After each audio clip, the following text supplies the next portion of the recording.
Bonjour à vous, j'espère que vous allez bien. En tout cas, bienvenue pour cette leçon. Leçon 29, si je ne me trompe. Leçon 29. On va commencer, il y a Béatrice qui nous rejoint. On va commencer par une prise de refuge, puis ensuite, hop, on plonge dans cette leçon 29. Sangye chö tang tsogi cho namla, chongchuk paratu dani kyapsu chi, dagi jinso gipe se namki, drola penchir sangye du paraisho. Voilà, donc je récite toujours cette prière de refuge lentement, comme ça nous permet petit à petit d'associer les sons au sens, ce qui est un immense travail, associer les sons au sens. Ok, on se retrouve leçon 29. Je vois que j'ai omis de vous dire quel était le sens de cet extrait, parce que c'est pas tout à fait vrai. Dans cette leçon, nous abordons l'extrait de texte suivant qui indique la fin. Non, il indique plus que la fin. Il indique le sens du dharma. J'ai oublié. J'ai fait ça tard hier soir parce que ce matin j'avais pas le temps. Donc voilà, inattention. Mais bon, après vous corrigerez et je le corrigerai éventuellement à la rigueur. Vous voyez que l'extrait est assez conséquent, mais n'ayez pas peur.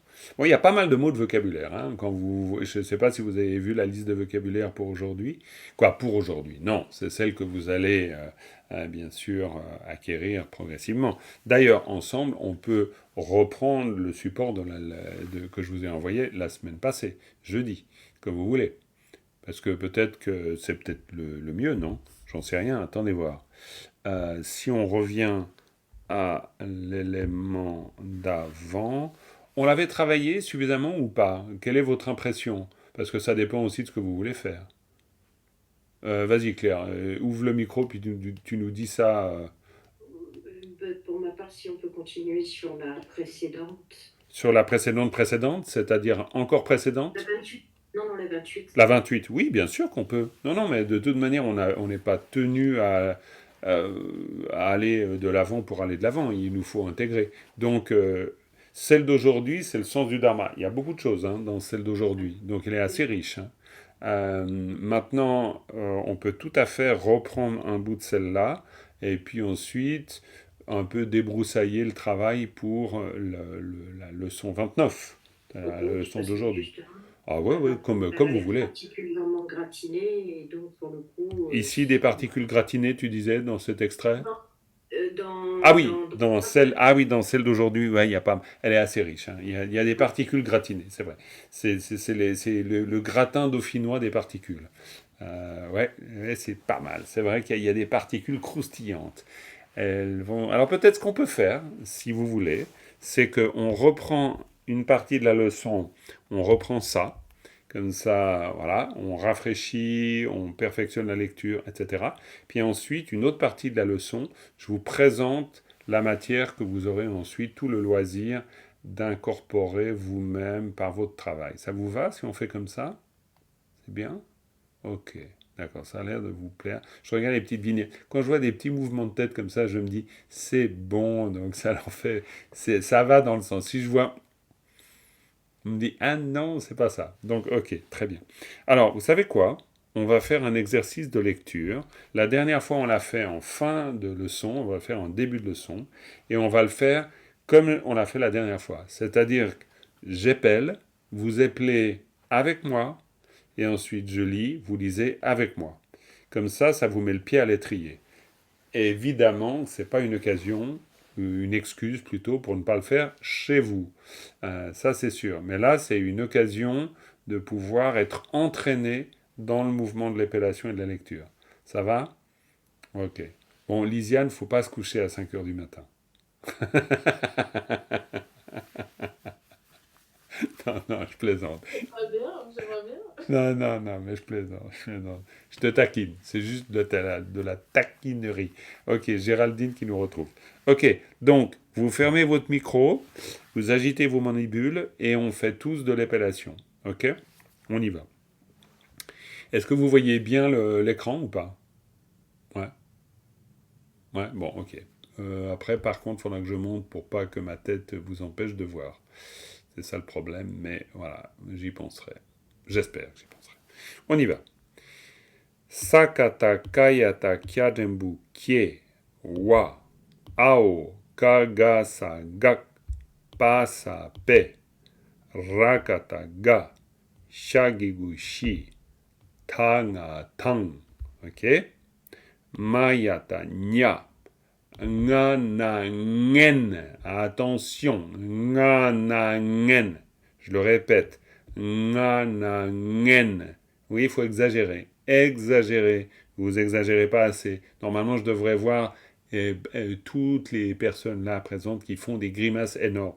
Nga na ngen. Ngen. Ouais, c'est très bien, mais il faut faire une vraie grimace où on prononce quelque chose. Attention, parce que juste la grimace, ça va pas faire non plus. Nga na ngen. Ta nga tang. Samata marata madembu me. Sangata nga kasa nga. Ah ouais, elle est un peu vache celle-là. Parce que sangata nga kasa nga, le son lève un peu. Il se lève et il se bloque à cause du ka. Nga, c'est le mot pour mantra aussi. Mais nga, ça peut vouloir dire beaucoup de choses, mais entre autres mantra. Ao tanaro do na dun. Pa. Tanga tang. Tang. Expirez bas, mais expirez. Tanga tang. Quand vous preniez l'habitude. Sadata da shakyu duka duk. Pao sangata nga la ngel. Ngel. Ngel. Wa. Tanga tang. Yagigu yita yi. Magigu mi. Pao tadembu de. Wa. Tanga tang. Ao karata tashakyu tuka tuk. Pa. Ranata na masa nam. Ao kaga gak. Para par. Ao kayata gyashapku gura gur. Tadembu te. Tadembu te. Latata tara tar. Sadata dashapku duka duk. Pao sangata ngala ngel. Kayata kyagigu ki. Pashapku punga pung. Panaro po. Chadembu chena chen. Panaro po. Ao baba ba. Ba. Ao baba ba. Ça c'est un peu particulier, mais bon, disons, c'est très explicite, mais ao baba ba. Shagigu shika shik. Panaro po. Bon, le chic, faut pas que ça devienne non plus chic. Faut pas exagérer. C'est chic, léger, le cas. Ao tagigu di. Ao kaga ga. Para par. Ao kayata gyashapku gura gur. Rana ro ro. Ao tagigu di. Nagigu ni. Pao chanaro choma chom. Latata dana den.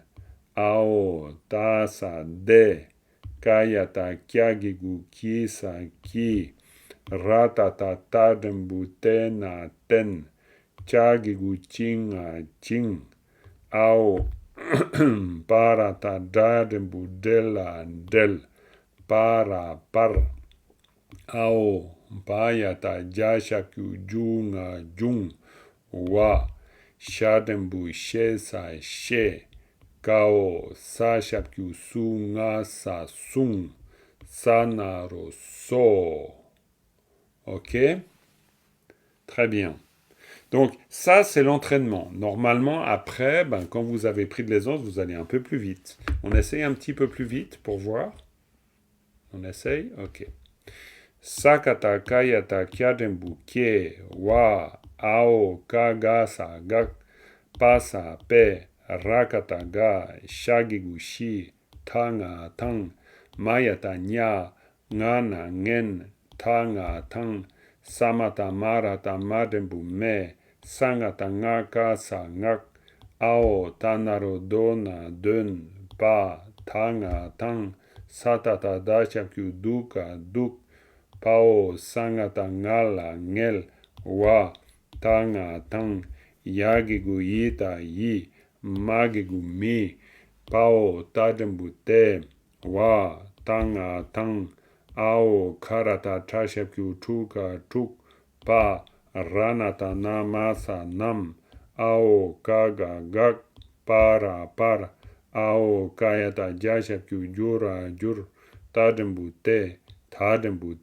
latata, tara, tar, sadata, dashakyu, duka, duk, pao, sangata, ngala, ngel, kayata, kyagigu, ki, pashakyu, punga, pung, panaro, po, chadembu, chena, chen, panaro, po, ao, baba, ba, shagigu, shika, shik, panaro, po, ao, tagigu, di, ao, kaga, gak, para, par, ao, kayata, gyashakyu, gyura, gyur, rana, ro, ao, tagigu, di, nagigu, ni, pao, chanaro, choma, chom, latata, dana, den, pao, ao, tasa, de, kayata, kyagigu, kisa, ki, ratata, tadembu, tena, ten, chagigu, chinga, ching, ao, barata, dadembu, dela, del, para, par, ao, payata, jashakyu, junga, jung,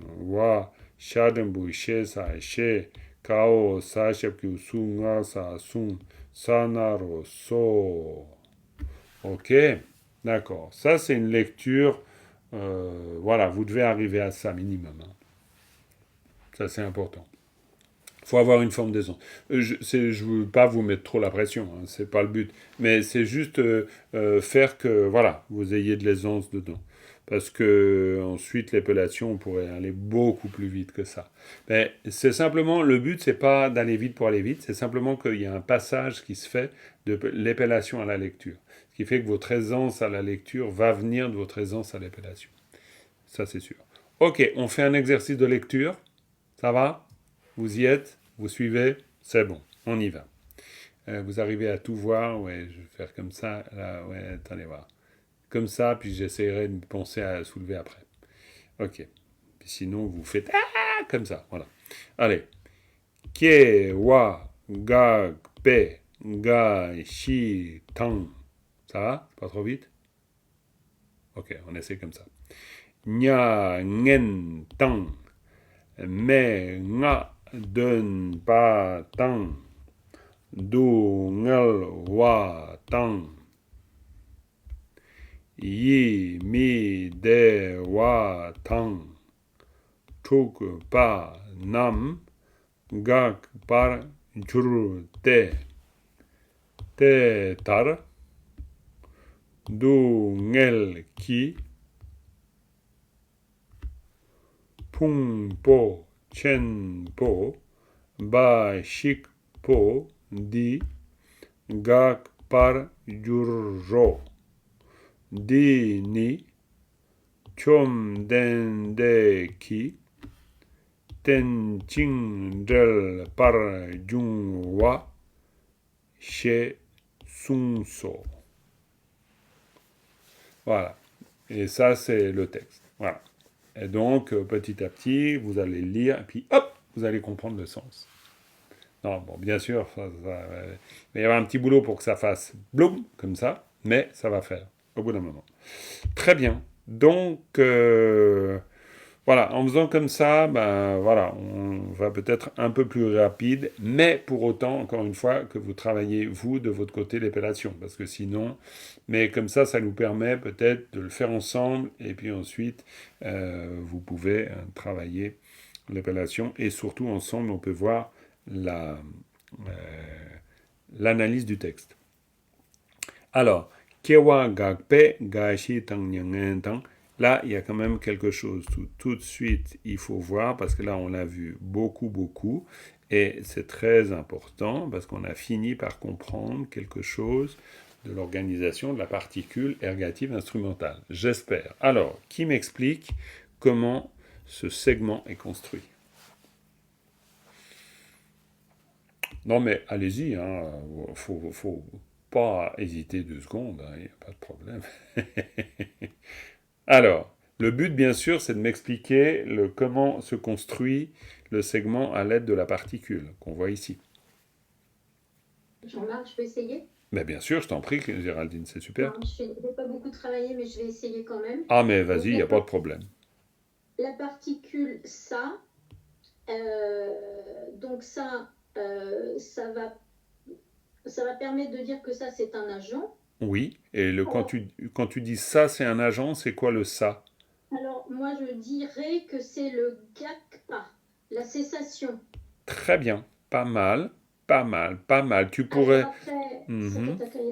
Giewa, ça, alors je me souviens plus parce que j'ai mal révisé mon Pas grave, pas vocabulaire. grave, pas grave. Le Giewa, est-ce que c'est la naissance de mémoire? Oui, c'est la naissance, c'est très bien. Voilà, la naissance cesse. Ouais. Donc, en fait, ça, je dirais presque que c'est le sujet de la cessation, où la cessation est un complément de la naissance. Et puis, du coup, tout ce bloc-là devient un agent de ce qui va arriver derrière. Absolument, mais c'est brillant, c'est parfait, c'est exactement ça. C'est-à-dire que, mais c'est pas très très bien. C'est pour ça que, en fait, au début, je me suis dit, tiens, bon, tu mets juste le gakpa qui est marqué par le ça, mais à la fin, tu dis, c'est tout ça qui devient l'agent. Et là, tu as raison. Et je pense que dès le départ, tu peux le voir comme ça. C'est-à-dire que Kiewa Gakpa, c'est bien sûr la cessation de la naissance, hein, si on veut le traduire, bon, parce que c'est naissance et cessation. Alors après, naissance et cessation, c'est cessation de la naissance. Ça, c'est juste une manière de le comprendre et de le dire. Mais, clairement, c'est Kiewa Gakpa qui devient l'agent.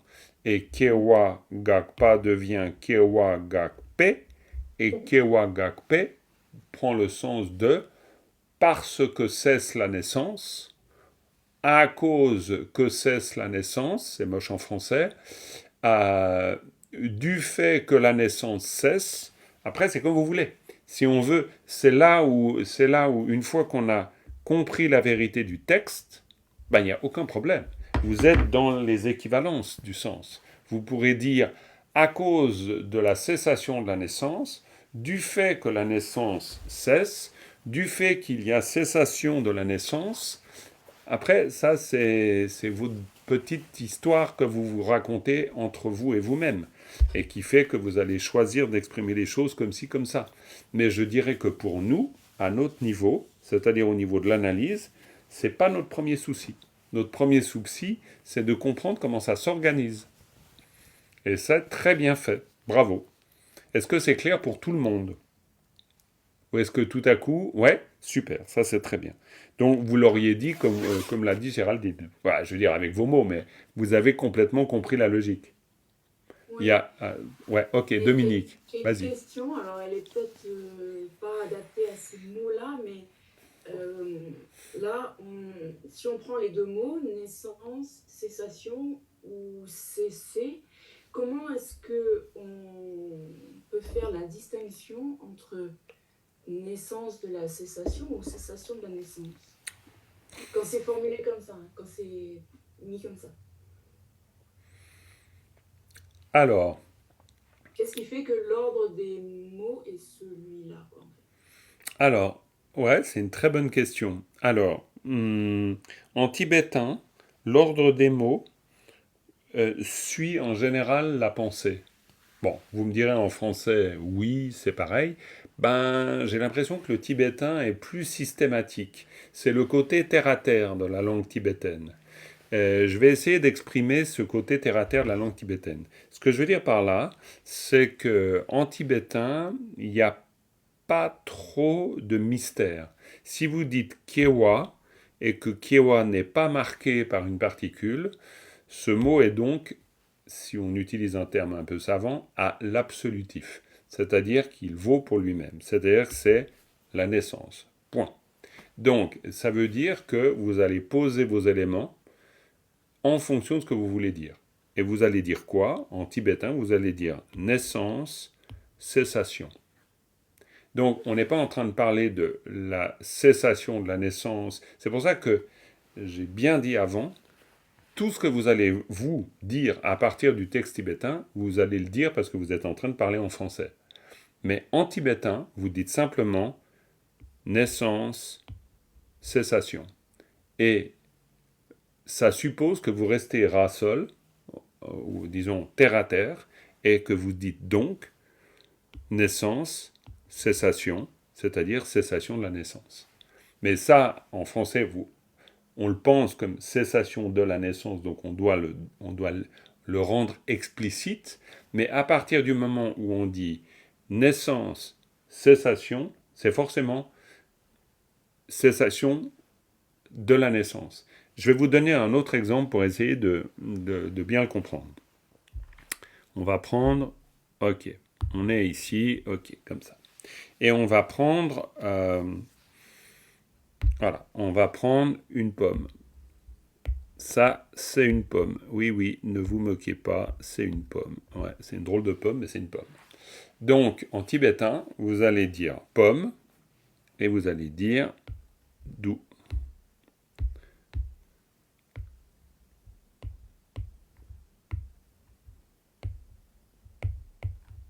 En tibétain parlé, vous allez dire comme ça. Vous allez dire kushu, dou. Mais kushu, on s'en fout. Je veux dire, c'est simplement un son que les Tibétains ont inventé pour désigner cette chose qu'on voit là, que nous on appelle pomme. Mais qu'on dise pomme ou qu'on dise kushu ou qu'on dise zorglub, ça revient exactement au même. Il faut vraiment pas se méprendre. Je veux dire, les mots, c'est juste une convention langagière pour dire que cet objet-là que je perçois, eh bien, il s'appelle pomme. Et qui s'appelle pomme, qui s'appelle kushu, qui s'appelle apple, qui s'appelle n'importe melle en tibétain, en italien, ou n'importe quoi dans n'importe quelle langue, ça revient au même. Ce que je veux dire par là, c'est que en tibétain, on dit kushu du, et du, ça veut dire il y a. Et donc dans la phrase, l'ordre des mots dans la phrase dit exactement ce qu'on exprime d'une manière très terre-à-terre. C'est-à-dire, pomme, au moment où on a dit pomme, disons, à ce moment-là, admettons, on le met là, hein, au moment où on dit pomme, il y a juste pomme. Et puis, c'est un peu comme si on était très primaire et on dit pomme. Vous voyez, on est dans l'expression profonde et presque tripale de pomme. Voilà, le cerveau, il voit pomme, puis il dit pomme. Donc, on est très basique, pomme. Et ensuite, si je veux raffiner, eh ben, je vais donc préciser ce que je veux dire. Je veux peut-être dire pomme miam miam, dans le sens une pomme c'est bon. Ok, donc ça veut dire que j'ai un jugement déjà sur l'objet du genre je veux la pomme, hein, je veux saisir la pomme, ou je veux simplement peut-être dire que pomme il y a. Ok, donc essayez de comprendre le tibétain. Alors c'est pas que je rabaisse pas du tout le tibétain à quelque chose de la langue des australopithèques. Je suis le dernier à penser ce genre de choses. C'est simplement que l'intelligence de cette langue, c'est justement de suivre le fonctionnement de l'esprit. Et le fonctionnement de l'esprit, lui, il est basique. C'est-à-dire, il voit d'abord pomme, et déjà, quand il a vu l'objet, pour dire pomme, ça veut dire qu'il a déjà identifié l'objet à pomme. Donc, il en est déjà au stade 2-3 de la réflexion. On n'est pas en train de se demander « ça, c'est quoi ?» Parce que le « ça, c'est quoi ?» c'est « di karere ». Ça, c'est la question sur l'objet. À partir du moment où on a déjà une pomme, on est déjà beaucoup plus loin. On a déjà identifié l'objet comme pomme. Donc on peut se poser la question de la présence de la pomme. Est-ce qu'il y a une pomme ou est-ce qu'il n'y a pas une pomme? Donc en disant « kushu du », eh ben on vient de dire qu'il y a une pomme. Et donc, en français, nous, on dit « il y a une pomme », « il y a des pommes », on dit plein de choses. On a une langue beaucoup plus presque ornementale. Hein. On dit « il y a une pomme ». Vous vous rendez compte? Je veux dire « il y a une pomme ». Vous avez 5 éléments pour dire « il y a une pomme ». Et en plus, vous dites, il y a une pomme, il y a des pommes. Voilà, c'est déjà hyper complexe. Le tibétain, on peut se permettre d'être très efficace. Et c'est pas parce qu'on est brut, au contraire. On va mettre notre subtilité ailleurs, mais on la met pas là. À ce niveau, on n'a pas besoin de toutes ces fioritures. Il nous suffit de dire que pomme, il y a. Point. Tout simplement. Jean-Marc, Oui. Attends, tu as coupé ton micro. Non, Philippe, tu as coupé ton micro. pardon, excuse-moi. S'il y a plusieurs pommes, Ouais. est-ce qu'après Kuchou, tout de suite, on met Nam, Dou, ou on met pas? Et ben, tu Comment viens. on fait le pluriel? Ben, c'est parfait, tu viens de répondre. Et puis, alors, si tu veux, c'est très bien ce que tu viens de faire. Parce que quand tu fais ça, Kushu Namdu, alors, Nam, on mettra peut-être autre chose que Nam. Mais ça, c'est égal, c'est égal. Sur le principe du fonctionnement, ça marche. C'est-à-dire que, justement, si on a plusieurs pommes, on voit pomme, plusieurs, il y a. Et c'est tout. Si tu veux, du point de vue de la construction de la langue, on va pas s'embarrasser. Nous, on va dire il y a des pommes. Donc voilà, il faut passer de une à des, ce qui est déjà très compliqué. Parce que du point de vue langagier, en fait, c'est subtil. Alors qu'en tibétain, on dit tout simplement kushu, mangpo, du. Il y a beaucoup de pommes, c'est tout. On reste dans des blocs, en fait. On reste dans des blocs tout le temps. Voilà. Alors là, vous avez déjà compris quelque chose. Magnifique. Merci Philippe. C'est pour ça que la méthode que je vous propose est une méthode par bloc. Il faudrait qu'on la baptise, cette méthode. C'est la méthode... Moi, j'appelle ça une méthode contextuelle, parce que c'est chaque fois, on est contextuellement pris dans une situation réelle. On ne peut pas dire « il y a une pomme » hors de la situation réelle. Et la situation réelle, c'est que vous voyez des pommes. Ou vous voyez une pomme. Et donc, si on voit une pomme, on dit « kushu du ». On n'a pas besoin de dire « une ». Pourquoi ? Parce que l'expérience de la conscience visuelle, c'est « pomme, il y a ». Associé à la conscience mentale. Parce que la conscience mentale intervient pour dire « cet objet, c'est une pomme, est-ce qu'il y a ou il n'y a pas ?» Il y a. Donc on pourrait dire, dans le 0 et le 1 du système informatique. On est dans quelque chose de vrai, faux. C'est vrai.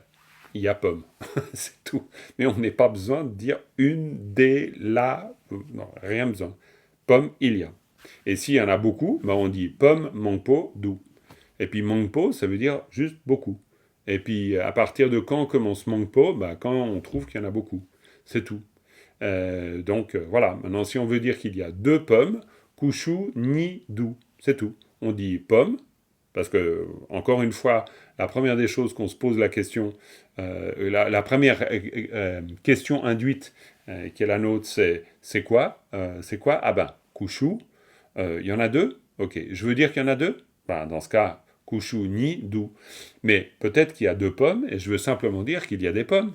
Donc, kushu, du. J'ai pas besoin de dire ni. D'accord ? Pourquoi ? Parce que je ne me pose pas la question de savoir s'il y en a deux ou pas. Je ne dis deux que si j'ai besoin de le préciser. Sinon, kushu du. Mais attention, ce que je viens de vous dire, c'est très important. Ça veut dire qu'il y ait une pomme ou qu'il y ait trois pommes, vous ne changez rien à votre phrase. En français, vous changez. Quand vous voyez une pomme, vous dites kushu. Quand vous voyez une pomme, vous dites il y a une pomme. Quand vous voyez deux pommes, vous ne pouvez pas dire il y a une pomme. Vous êtes obligé de dire il y a des pommes. En tibétain, non, vous n'êtes pas obligé.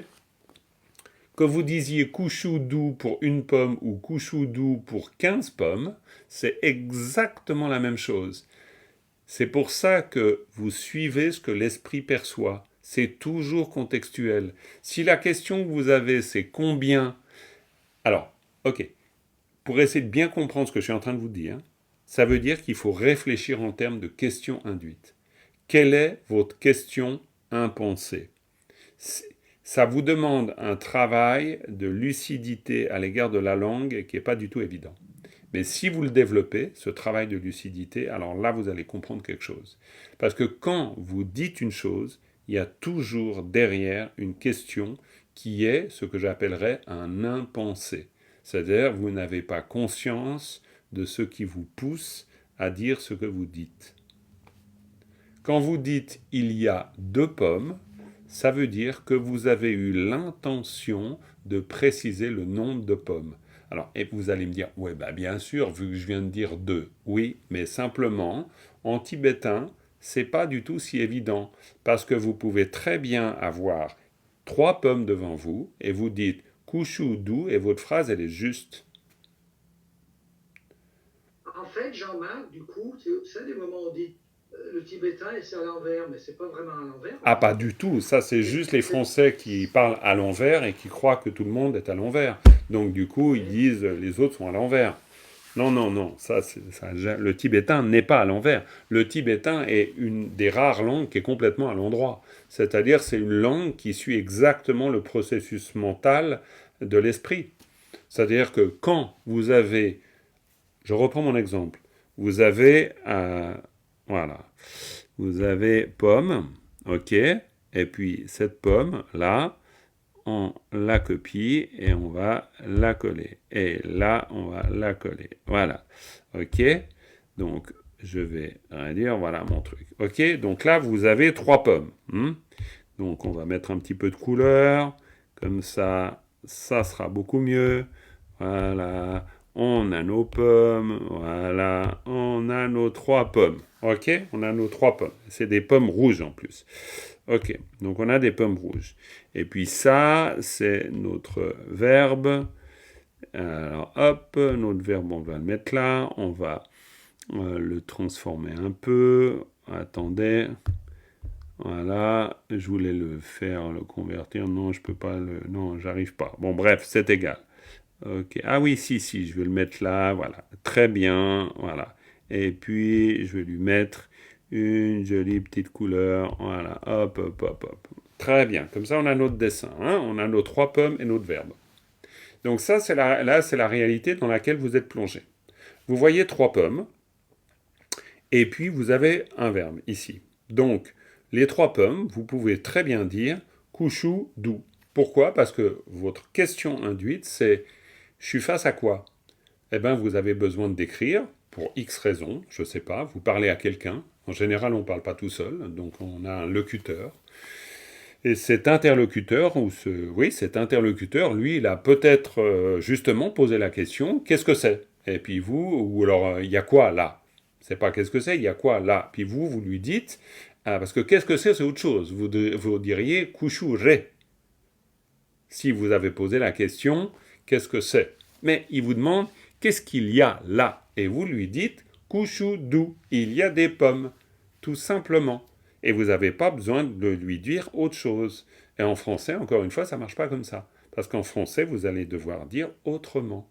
Vous allez dire kushu, et vous allez dire, il y a des pommes. Vous ne pouvez pas dire pomme, il y a. Ça ne suffit pas.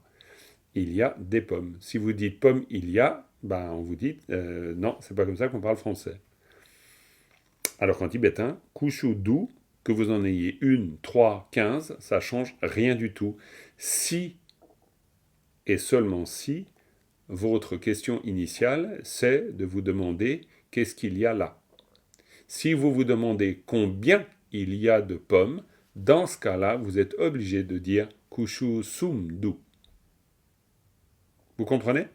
Donc, ce que je suis en train de vous expliquer, même si ça peut sembler être l'art d'enfoncer des portes ouvertes, eh bien, mine de rien, c'est pas du tout aussi évident. Parce que c'est une explication sur comment la langue mentalement fonctionne. Et la langue tibétaine fonctionne mentalement très différemment que le français. Le français est une langue mentale. C'est pas une langue, on pourrait dire, aperceptive. Le tibétain est une langue contextuelle. Vous dites ce que vous percevez de la situation.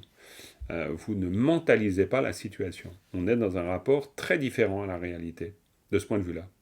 Après, en fin de compte, c'est la même chose, mais dans quand même ce qu'on voit et comment on traduit ce qu'on voit, c'est pas du tout la même chose.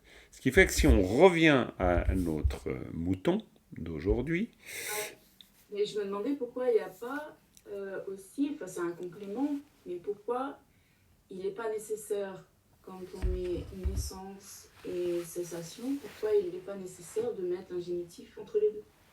Bah, pour la raison que je viens d'évoquer, justement. C'est lié à ça. Bah oui, c'est pour ça que j'ai parlé Ah pendant... oui, non, c'est parce qu'on l'a fait avec un verbe. Là, l'exemple, c'est un verbe. Là, c'est deux. Ah mais tu mettrais le verbe à la fin, c'est pareil. Hum, hum. C'est pareil, c'est pareil. De toute façon, le verbe, il est là, gakpa. Le verbe, il est là. Gakpa, c'est la cessation. Il se trouve que c'est un verbe nominalisé, on est d'accord, parce que c'est gakpa. Mais admettons, alors c'est très bon. On va, non mais tu as raison d'insister, hein. Je ne suis pas en train de dire que tu as tort d'insister. Au contraire, c'est important. On va imaginer qu'on on ne nominalise pas, d'accord? Donc on va faire comme ça. Donc on va prendre juste kewa, et puis gakpa. Ok? Ça, c'est nos éléments. Excuse. Justement, je me trompe parce que c'est pas ce que je voulais faire. Et puis, ga. Ça, c'est notre verbe radical. Ah, on laisse le nominaliser. Et puis, on reprend l'explication que je viens de vous donner. C'est-à-dire du rapport très terre-à-terre. C'est-à-dire l'esprit, qu'est-ce qu'il veut dire? La question induite. Donc, kiewa ga, ça veut dire quoi? Ça veut dire la naissance a cessé. Forcément. Nous, on va la conjuguer. On est d'accord? On va dire la. On va en plus mettre un article. La naissance a cessé. Donc vous mettez, quand vous dites a cessé, ça veut dire que vous êtes dans une conjugaison. C'est-à-dire vous dites pas cesse, vous dites cesser. Une conjugaison, c'est une altération du verbe sous une autre forme. Parce qu'en tibétain, on ne fait pas. Il n'y a pas de conjugaison en tibétain. La conjugaison, c'est un accord de genre et de nombre. Vous me suivez? Si vous dites « je vais », c'est différent que « nous allons ». Donc, une conjugaison, ça veut dire que vous utilisez la bonne altération du verbe en fonction du genre et du nombre. S'il s'agit de femmes qui vont, vous dites « elles vont ». Alors, bonjour pour le tibétain ou pour le japonais ou pour l'esquimau qui apprend le français, parce qu'il doit apprendre « je vais »,« nous allons », elles vont. Et en plus, si c'est que des garçons qui vont, ils vont. Et puis si c'est vous allez. Donc encore une forme. Je veux dire, c'est une pure folie du point de vue. Je veux dire, quand le français, en termes de complications, là, on a fait, mais alors c'est bingo là. Parce que ça veut dire que juste pour une action, vous utilisez 5 formes ou 4 formes.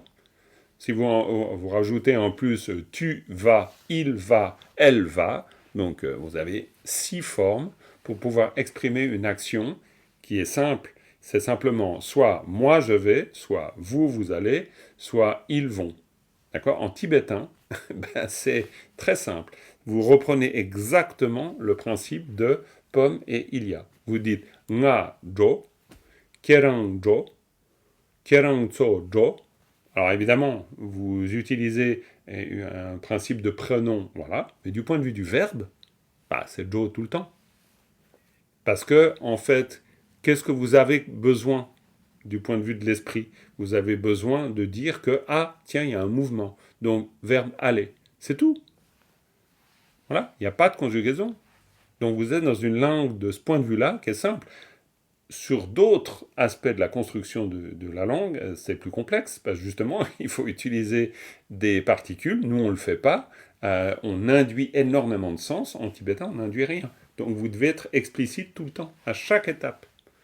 Donc, quand vous dites « kewa ga », littéralement, ça veut dire « la naissance cesse ». C'est tout. Mais ça, c'est l'origine de la phrase. Donc, ensuite, si vous avez le même kewaga mais pris dans kewagakpa, bah, donc ça veut dire que dans ce cas-là, vous rajoutez un pa et vous rajoutez un sa. Mais à l'origine, c'est kewaga. Alors, naissance cesse, gakpa cessation, vous avez nominalisé parce que vous avez une particule. La particule nominalisatrice donne le pouvoir de nominaliser le verbe. Donc, la naissance, cessation, c'est une cessation, la cessation de la naissance, et vous avez une autre particule, ici, qui est une particule qui dit que ce qui précède est l'agent. Donc, Du fait de la cessation de la naissance, mais vous voyez en français ce que ça vous demande?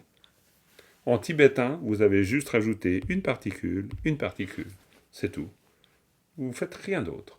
Simplement, vous qui apprenez le tibétain, vous devez apprendre cet usage. Et c'est là où ça devient compliqué. Parce que nous, on n'a pas l'habitude de ça. Mais par ailleurs, le fait que le tibétain soit construit comme ça, c'est très pratique pour nous. Parce que ça nous permet de comprendre beaucoup plus facilement. Mais pour ça, il faut utiliser cette méthode qui fait qu'on prend le pli de la construction tibétaine pour comprendre la langue. On ne passe pas par notre compréhension à nous. Cathy.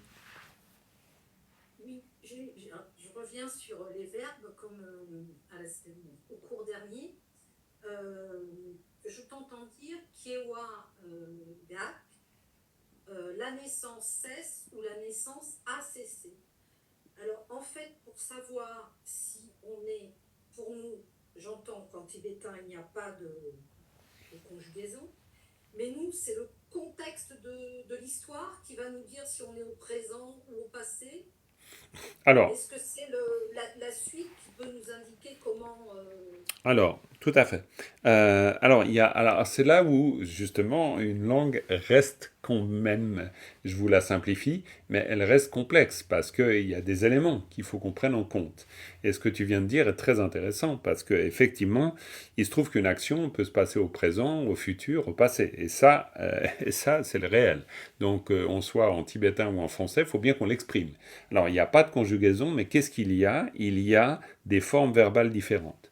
Donc la forme verbale gakpa elle-même est une forme du passé. C'est-à-dire que le verbe en tibétain peut avoir 4 formes au maximum. Pourquoi? Une forme du passé, une forme du présent, une forme du futur, une forme de l'impératif. Après, le même verbe peut avoir une dimension volitive ou une dimension non volitive. Et dans ce cas-là, eh bien, vous allez rajouter des formes verbales. C'est-à-dire, vous pouvez avoir encore 3 formes pour le non-volitif. Vous ne pourrez jamais en avoir 4. Pourquoi? Parce qu'une situation non volitive, vous ne pouvez pas avoir un impératif. Un impératif est un ordre. Vous ne pouvez pas, pour une action non volontaire, avoir un ordre. C'est une incohérence philosophique. Encore une fois, vous ne pouvez pas dire à quelqu'un « faites beaux rêves ». C'est pas possible. Pourquoi? Parce que le verbe rêver est un verbe non volitif. Donc vous ne pouvez pas avoir un impératif. En français, vous pouvez. Mais de nouveau, pour la même raison. C'est parce qu'en tibétain, vous êtes dans la place du locuteur qui parle d'une situation qu'il constate.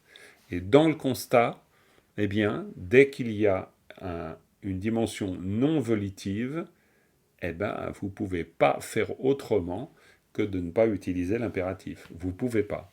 Vous pouvez dire à quelqu'un « fais », mais vous ne pouvez pas dire à quelqu'un « pense ». C'est pas possible. Alors qu'en français, on peut le faire. Donc, du coup, voilà, vous avez au maximum, on pourrait dire, 7 formes verbales. Mais ça, c'est dans les cas hyper rares. Il y a beaucoup de cas, pour en revenir à ta question, Cathy, il y a beaucoup de verbes en tibétain qui ont la même forme dans les 4 situations, passé, présent, futur. Dans ce cas-là, qu'est-ce qui nous l'indique? Le contexte.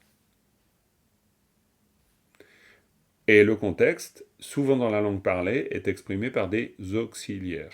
Mais pour l'instant, on n'a pas du tout abordé ces questions-là, parce que c'est encore un autre niveau de langue, puis voilà, c'est un autre usage. Pour l'instant, on reste dans des objectifs très simples. Apprendre à lire, connaître les éléments qui construisent un texte et pouvoir analyser. Ensuite, on peut faire du tibétain parlé un jour. Ça, c'est une autre histoire. Mais c'est une autre histoire. D'accord? Mais voilà, en tout cas, pour répondre à la question. Donc, le Kiewa Gak, après, moi, je dois repérer. C'est-à-dire, je dois repérer la construction du mot, et puis je dois pouvoir me dire, tiens, si là, c'est une construction avec une forme verbale du passé, donc il peut peut-être même y avoir une règle qui fait que pour nominaliser, je prendrai systématiquement la forme du passé du verbe. Ça, c'est possible. Je peux trouver des règles comme ça. Mais pour l'instant, ces règles-là, pour nous, elles ne sont pas du tout utiles. C'est pas le moment, du tout. Nous, là, on doit déjà comprendre la logique interne de la langue. Donc si on comprend la logique interne, c'est déjà pas mal, parce que c'est pas si évident, vu que c'est très différent que notre propre logique interne. Jean-Marc, Ouais, moi je trouve que dans tout ça, il y a une chose qui est quand même très importante, alors je parle pour moi, oui, c'est le vocabulaire. Je trouve que depuis j'ai repris le vocabulaire d'un petit peu plus près, ben, je me débrouille mieux dans la compréhension du texte et l'analyse du texte qu'avant, hein. ah ben ça, Le fait de évidemment. comprendre les mots me permet quand même de me dire ben, ça va être ça peut être une particule, ça c'est quand même un mot. Bien sûr. Bon, le vocabulaire, dans mon cas, il a une place quand même hyper importante de Mais compréhension. sûr, je ne peux pas te donner tort. C'est pour ça que souvent, ben, je vous ai... Alors, est-ce que je vous l'ai assez dit? J'espère. Mais on attaque, non, on aborde la langue tibétaine de plusieurs fronts. On l'attaque par le front des particules, par le front du vocabulaire, en ayant souvent dit, bah, le vocabulaire, ça justement, ça va dépendre de vous. Plus vous en connaissez, mieux c'est, en vous conseillant d'avoir une liste de mots favoris, parce que vous avez intérêt d'avoir des mots que vous connaissez vraiment, du genre ben, tang, on va dire tang c'est un mot, c'est en plus une particule, mais bon, tang ça veut dire et, c'est bien. Dewa, le bonheur, on en a besoin tout le temps. Donc ça, les mots, c'est les mots favoris, ok, les mots après vocabulaire, très bien. Mais donc, vous allez attaquer ça sur plusieurs fronts. Le vocabulaire, la construction, la connaissance des particules, l'épellation et la lecture. Et si vous mettez tout ça bout à bout, alors là, vous commencez à devenir hyper efficace. Ça, c'est sûr. De toute façon, la connaissance du vocabulaire, à un moment donné, elle est fondamentale. Simplement, vu que le vocabulaire, ben, voilà, dans une leçon, il peut y avoir jusqu'à une vingtaine de mots de vocabulaire. Alors que les particules, il y en aura 2, il y en aura 3. En tout cas, celles sur lesquelles on insiste. Donc, c'est pour ça que, dans un premier temps, le repérage des particules est super important. Parce que ça vous permet, après, de savoir où est le mystère aussi. Ce que je veux dire par là, c'est que quand vous avez repéré, comme par exemple ici, quand vous avez repéré que ça, c'est une particule, et que vous savez que la particule ergative instrumentale, elle se place forcément après quelque chose qui a la valeur de x, bon, eh ben ça veut dire que vous êtes curieux du sens du x, et puis vous allez vous dire, ah, le x, c'est cessation de la naissance. Très bien. Mais ça, on va dire, c'est votre responsabilité, là. Votre responsabilité dans le sens où plus vous connaîtrez la valeur du x, mieux ce sera. Mais si par contre, vous ne connaissez que les mots de vocabulaire et vous ne connaissez pas l'usage des particules, là, ça ne va pas le faire. Parce que dans ce cas, vous ne saurez pas comment mettre les bouts ensemble dans le texte. Mais si vous faites les deux, alors là, vous avez tout. Ah, le chat, il veut son câlin. Il est très joli. Ah non, c'est ton chien, Claire, mais il est adorable, ce chien. C'est génial, ça. Un chien adorable comme ça. Fantastique. Ok, vous comprenez bien ces explications? Je pense qu'elles sont importantes. Bon, je suis content. Parce que, mine de rien, à force, on débroussaille quand même beaucoup. Et j'ai l'impression que là, on a compris, j'espère que vous avez compris quelque chose d'important avec mon histoire de pommes. Mais du coup, mon histoire de pommes, c'est bien sûr pour expliquer ça. Mais c'est aussi pour vous dire, vous noyez pas. Pourquoi? Parce qu'on essaye trop vite, parfois, de traduire. Et c'est là où on se noie. Il ne faut pas se noyer. Il faut revenir à cette logique très basique. Qu'est-ce qu'on est en train de vouloir dire en tibétain? Et quand on dit Kewa Gakpa, ça veut dire naissance, cessation. Point. Et donc, du coup, tout ça est parti de la question de Dominique. Du coup, on peut répondre à la question de Dominique. On peut savoir pourquoi, ou alors c'était la question de Cathy. Non, je crois que c'était la question de Dominique. C'est pour savoir pourquoi ça s'agence comme ça. Oui, Claire, tu voulais dire quelque chose? Non, d'accord, très bien. Ok, donc, et là, on a ensuite Dans notre exemple, on a notre réponse. C'est-à-dire que du fait de la cessation de la naissance, et là je fais du français, hein, du fait à cause, du fait parce que, ça c'est le ça. Le du fait à cause parce que, c'est le ça. En tibétain, on ne le dit pas. En français, vous êtes en train de le dire. Vous ne pouvez pas ne pas le dire. Mais vous vous rendez compte? Je ne sais pas si on prend conscience, mais je veux dire, c'est énorme. En français, on va être obligé de le dire. Vous ne pouvez pas exprimer une action autrement que par une sorte de périphrase. Vous ne pourrez jamais, simplement par l'ajout d'une seule lettre, regardez, quand vous voulez mettre un mot au pluriel, vous dites pomme avec S ou sans S, au point de vue sonore, ça ne change rien. Hein. Vous entendez juste pomme. Vous avez rajouté un S. Le S, c'est, voilà, c'est pommes. C'est pommes pour dire, bon, j'en sais rien, comment on faisait avant d'écrire. Hein. Il y a des pommes, donc il y a une pomme. Donc, ok, bon voilà. Mais on est obligé de dire un, des. Mais ici, donc, toutes ces périphrases, c'est-à-dire ces mots qu'on rajoute du genre du fait que, à cause de, etc., eh bien là, vous mettez juste un ça. Et puis c'est bon. Il n'y a pas besoin on n'a pas besoin de le traduire. C'est-à-dire, en tibétain, on n'a pas besoin de fournir l'effort qu'on doit fournir en français pour comprendre la suite. En tibétain, on dit juste naissance, cessation,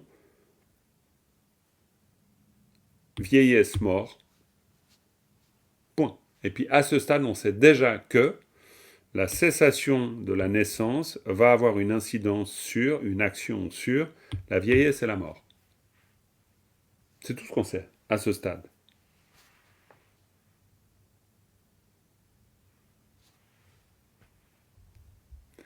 Et là, on sait quoi? On sait que à cause de la cessation de la naissance, la vieillesse et la mort, nyangen, c'est-à-dire nyangen, alors là c'est un problème de vocabulaire, c'est-à-dire la souffrance, les lamentations vont être de ne pas tang, hein, donc de ne pas tant exprimer, quoi, voilà, après la souffrance, etc. Puis après, on rentre dans le texte. Mais disons, ça, on rentre après dans l'analyse et la compréhension du texte. Mais d'abord, il faut effectivement avoir quand même repéré les éléments de construction du texte. Et c'est pour ça qu'on fait les particules, avant le vocabulaire. Oui. D'ailleurs, dans la traduction, après, lorsque cesse la naissance, du coup, c'était traduit cesse la vieillesse, la mort, tout ça. Oui. Alors qu'on aurait pu mettre la vieillesse, la mort, l'affliction, tout, et puis cesse à la fin, comme ça. Exactement. Et c'est pour ça que le mot cesser va intervenir ici. Alors que la série, elle commence là. Tu as tout à fait raison. Bon après-midi, Béatrice. À bientôt. Donc oui, bien sûr. C'est pour ça que, attention, encore une fois, le français est là pour vous montrer comment, même pas comment, pour vous montrer qu'il est possible, évidemment, de dire tout ça en français. Ça vous donne une image possible, mais ne faites pas de la traduction tout de suite. Regardez d'abord comment le texte en tibétain se construit. Et le texte en tibétain se construit de manière très claire. C'est-à-dire, ici, on a naissance, cessation, provoque quelque chose, produit quelque chose. Qu'est-ce qui produit? Eh bien, vieillesse, mort, affliction, lamentation, souffrance, peine, souffrance mentale, trouble. Non, je me suis trompé. Trouble, tout cela, hop, cesse. Le cesse, il est ici. C'est parce qu'il est cesse deux fois, donc j'ai souligné le mauvais. Mais il cesse ici. Donc effectivement, il cesse à la fin de la liste. Mais de la même manière. C'est-à-dire, De la même manière que je vous ai expliqué mon histoire de pomme, là on est dans la même logique. Pourquoi on est dans la même logique? Parce que on dit en tibétain, on dit vieillesse, mort, lamentation, affliction, lamentation, souffrance,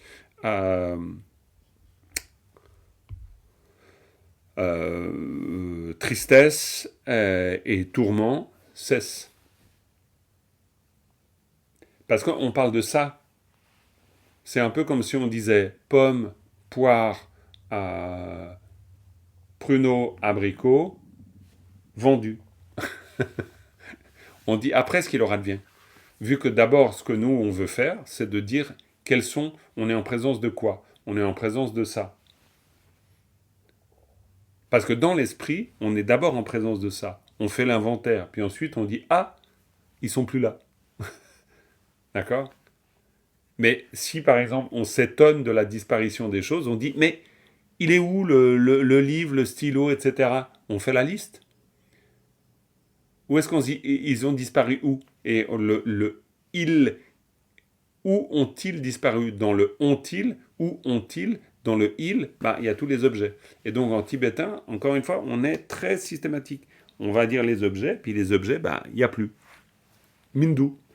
Kushu, gna gna gna, mindu, il n'y a plus. Tout simplement. C'est parfait. Une fois que vous avez compris ça, franchement, vous pouvez déjà commencer à lire le texte et le comprendre. Une fois, comme dit Géraldine, que vous avez le vocabulaire dans la poche, alors là, ça commence à devenir très intéressant. Parce que là, franchement, cet extrait du sutra, vous commencez à pouvoir lire un sutra du Bouddha. Je ne sais pas si vous remarquez, mais c'est quand même pas la moindre des choses. J'espère que vous en êtes conscient. Parce que c'est quand même assez extraordinaire d'avoir les moyens de pouvoir lire le sutra d'un Bouddha. Et en tibétain, dans la langue originale. C'est quand même génial. Je veux dire, franchement, vous y êtes. Maintenant, après, vous y êtes avec aisance ou pas, avec entraînement ou pas, mais vous y êtes. Vous n'êtes pas ailleurs que là. Vraiment. Après, évidemment, il y a des petites choses qu'il faut comprendre. C'est-à-dire, pourquoi Gagpa Gyurute? Alors là, bien sûr, ok, on reprend là. Et puis là, on est dans un élément hyper intéressant. Donc, on a Gagpa Gyurute, ok, on a un autre élément, puis après on essaie de voir. Puis si on veut voir ce qu'il y a, ok, très bien, regardons ce qu'il y a. Qu'est-ce qui se passe là? Gagpa, on a déjà repéré. Pa, on a déjà repéré. Ra, normalement on a repéré. Gyur, on a peut-être repéré, parce que peut-être qu'on l'a vu déjà. Et puis T, on l'a peut-être repéré. Donc qu'est-ce qu'on a repéré? On a repéré que, ici, on a une particule. Très bien, c'est la particule, ça on verra bien. Là, on a un verbe. Là, on a un autre verbe. Et puis là, au milieu, on a un nominalisateur et puis un laton. Et puis ça, après, c'est là où c'est là où, au départ, c'est technique, mais c'est pas si technique que ça. Parce que simplement après, je veux dire, c'est en tout cas pas la mer à boire. C'est simplement qu'on sait que ces deux verbes, avec par au milieu, gak par gyur, ça veut dire quoi? Gyur, ça veut dire transformer, c'est un auxiliaire classique, bon ça, il faut l'apprendre, évidemment. Mais c'est pas plus compliqué que ça. Donc, un auxiliaire classique qui indique la transformation, et gak qui indique le fait qu'une chose cesse, gak par gyur, ça veut dire cela advient que cela cesse. En français. Mais en tibétain, on est simplement en train de dire ça se transforme en cessation. Ça finit par cesser. On l'exprime. Puis voilà. Puis après, voilà, on a des éléments. Et puis la particule, on sait que c'est une particule continuative. Donc le fait que c'est cessé, il va y avoir une suite. Mais ça, c'est juste des éléments. C'est juste des éléments qu'on doit à peu près comprendre pour pouvoir se repérer. Mais c'est pas la mer à boire.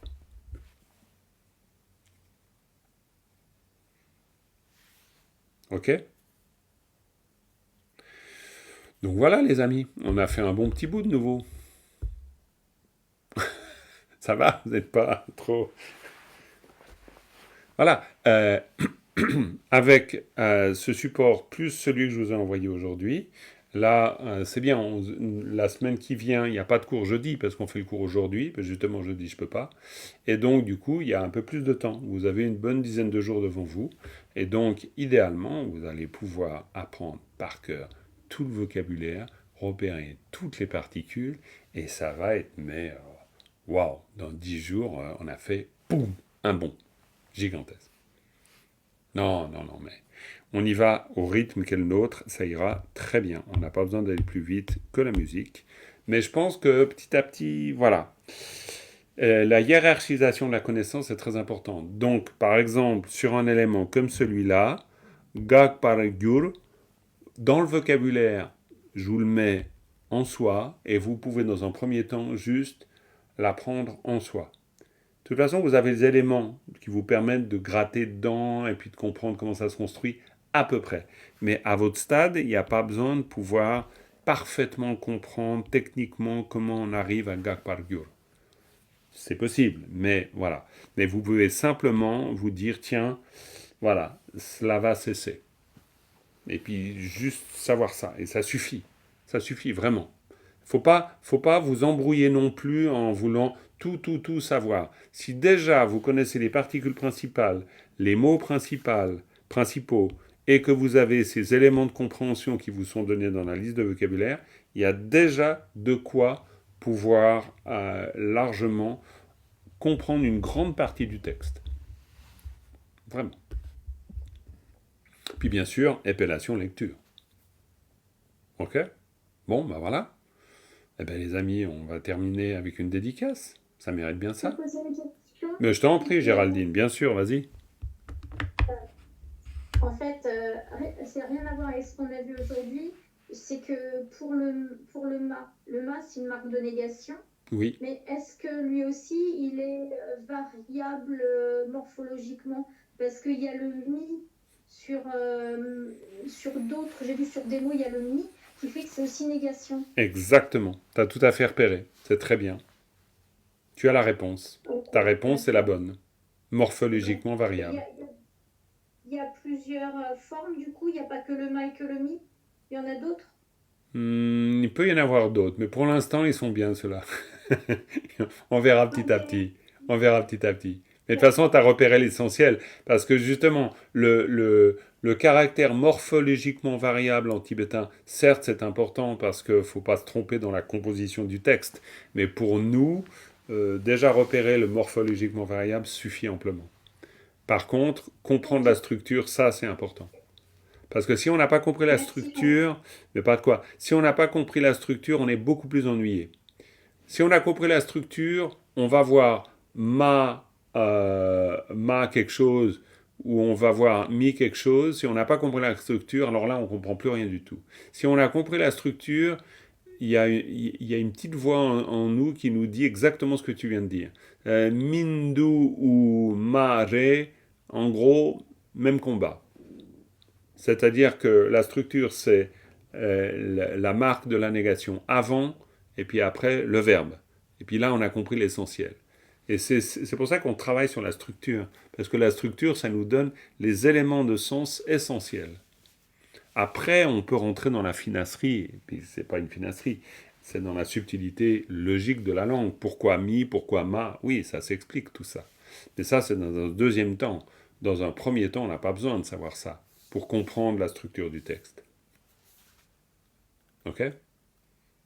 Très bien, les amis. Alors, une dédicace. Sonam diye tamche zimpane tumne nyebe danam pamdene kega na chimbala tupa yi sipe tsole dowa dolwara isho. Voilà, merci beaucoup d'avoir été là pour cette leçon et à bientôt. Merci Jean-Marc, à bientôt.